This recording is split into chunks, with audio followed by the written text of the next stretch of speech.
I'm Virginia Bagaw and now I'm solving problem 2.56. Knowing that a 0.5 millimeter gap exists when the temperature is 24 Celsius, determine first the temperature at which normal stress in the aluminum bar will equal to 75 megapascal. And second, determine the corresponding exact length of the aluminum bar.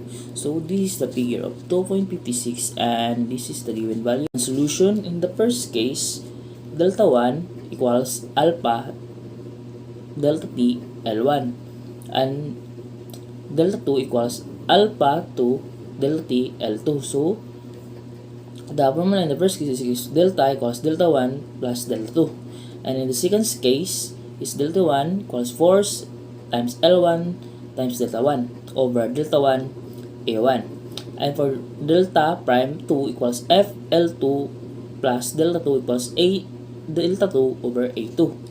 So the formula in the second case is delta prime equals delta prime 1 plus delta prime 2. So delta 1 minus delta prime equals 0.5 millimeter or equals to 0.5 times 10 negative 3 meters. And by the formula of the equation above, we can get delta t equals force times L1 over E1 plus L2 E2 plus 0.5 times 10 negative 3 meters over alpha 1 times L1 plus alpha 2 plus L2 minus force times alpha 1 times L1 over A1 plus alpha 2 times L2 over E2 and A2. So this is the delta T. And to get the delta T, we put the given value.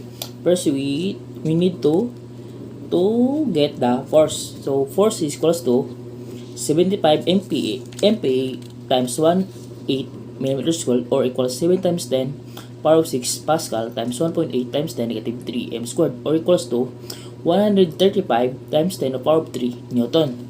So the delta T equals to, and to input the given value for the delta T is 135 times 10 to the power of 3 times 0.45 meters over 1.8 times negative 3 m squared times 73 times 10 to the power of 9 PA plus 0.35 1.5 times 10 negative 3 m squared times 105 times 10 to the power of 9 Pascal plus 0.5 times 10 negative 3 m over 23.2 times 10 negative 6 over Celsius times 0.45 plus 21.6 times 10 power of negative 6 over Celsius times 0.35 meters or minus 135 times 10 power of 3 Newton times 23.2 times 10 negative 6 over Celsius times 0.45 meters over 1.8 times negative 3 m squared times 73 times 10 to the power of 9 PA plus 21.6 times 10 to the power of negative 6 over Celsius times 0.35 meters over 1.5 times 10 negative 3 m squared times 105 times 10 or 9 PA. So we can get delta T equals 70.1957 Celsius. So the temperature equals to 70.1957 Celsius plus 24 Celsius. So we can get temperature equals to 94.2 Celsius. And for the second question is the length of aluminum rod. So the length of aluminum rod equals to alpha 1 delta T L1 minus FL1 A1 times A1 plus L1.